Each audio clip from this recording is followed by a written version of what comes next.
talk Suicide Squad, and we're going to talk about the Joker that was in the Suicide Squad.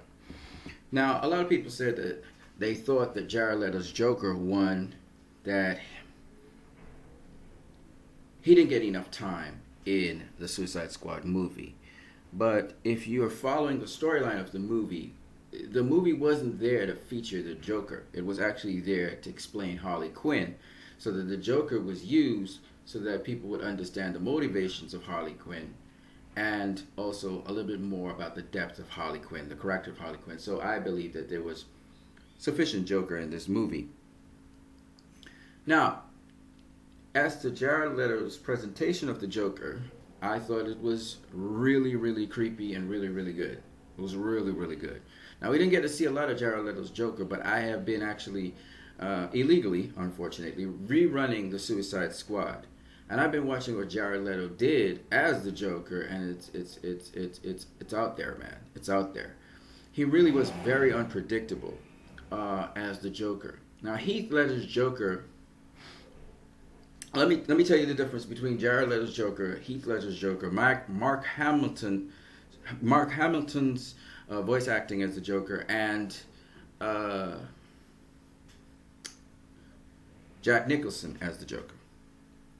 Now, Jack Nicholson's Joker was kind of crazy. He had a squad and so on. He was a little bit on the loony side, but he was more cartoony. All right. He still wasn't the representation of the Joker that you know from the comics, but he was a spin-off Joker. And while he had a certain degree of unpredictability to him, he also had a certain degree of fatherly serpent to him. That is to say, he took his time, he was kind of classy, in the midst of spoofing things, making fun of things.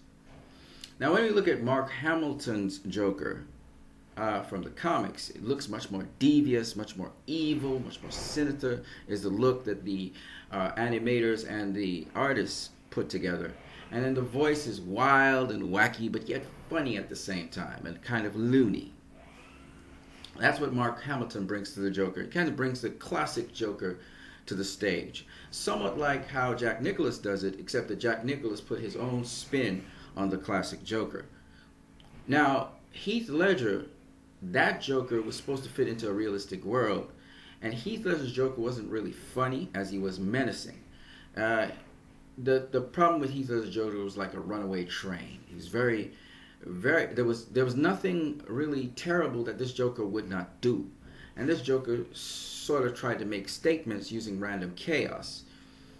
So that's what Heath Ledger's Joker brought to the table. Now, when I look at Jared Leto's Joker did very little damage in this movie, right? In Suicide Squad. In fact, he hardly killed anyone. He only killed one person, and that was Carmen's character. Well, at least with his own hands. But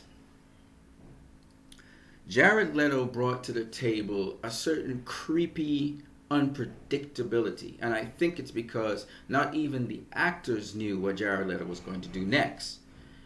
And that creepiness went beyond something else that people don't think about when the Joker.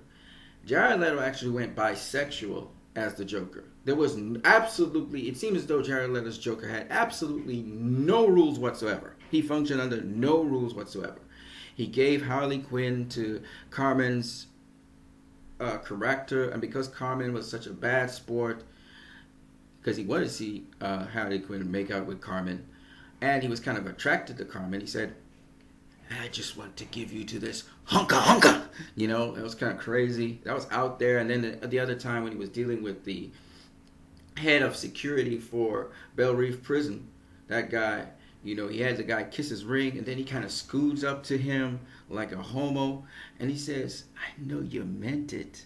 And then he just changes his voice again, and he says, and you will work for me. You know, it just switches modes all the time. And it's just really creepy and crazy how this Joker behaves. From the way how he just walks up to a guy, takes up the nano bomb device, loads it up, and he just puts it to the guy's head and just shoots the thing into the guy. You know what I mean? So you could tell this Joker, just like Harley Quinn, he could on the blink of an eye schizophrenically change moods, just like that. There's no rules to how his emotions go, and there's no rhyme or reason to the Joker really. He's really stark mad, stark crazy. Even when he's talking to Harley Quinn, and he says, "Pretty, pretty, pretty, pretty, pretty, pretty, pretty, pretty, pretty, pretty, pretty, pretty, pretty," and she says, "Please." It was really funny because it's kind of crazy, and at the same time, it's like she kind of compliments him in terms of the craziness. So, seeing Joker and Harley, that dynamic was also very interesting in the car. Both of them laughing like mad hatters as they go down the road. When the Joker sees Batman, he says, "Oh, we got company," as if he's so happy and actually at peace that Batman is coming. It's just one of those crazy things. And Harley laughs and she says, "Batsy, Batsy, Batsy." And she's like all so happy. It's just like, what the hell? You could tell that Jared Leto was crazy. And I heard that he did some really crazy things in this movie.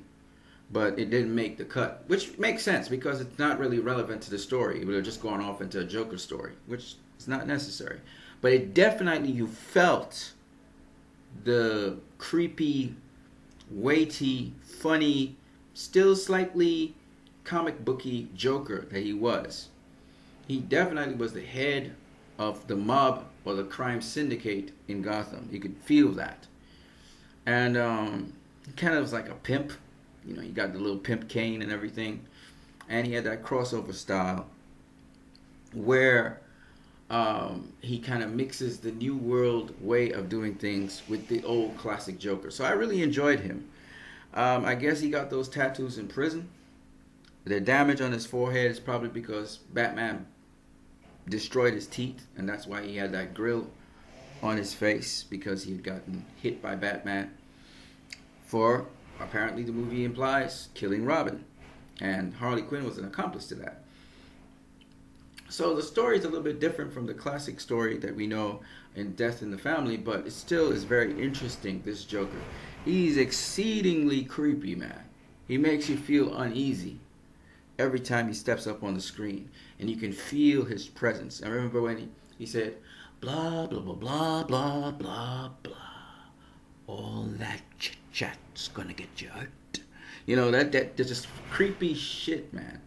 And then we see him at the end, he's shooting that gold gun, and he's like, ah! He's like really crazy, like, what the hell's wrong with this guy? So, I really enjoyed Jared Leto's Joker for what it was. Not the classical Joker yet. There's elements of the classical Joker in there. I really enjoyed it, and I really look forward to seeing more of Jared Leto's Joker. I think it is the creepiest Joker I've seen so far. Even Mark Hamilton's Joker is not as creepy as this Joker. This Joker's creepy, You just don't know what he's going to do next, and that's the thing that kind of is creepy about him. And he changes moves like a bipolar disordered person really quickly. He and Harley Quinn. So, we're yet to see what this Joker can do, and we'll see in time. Until then, you guys have a great one.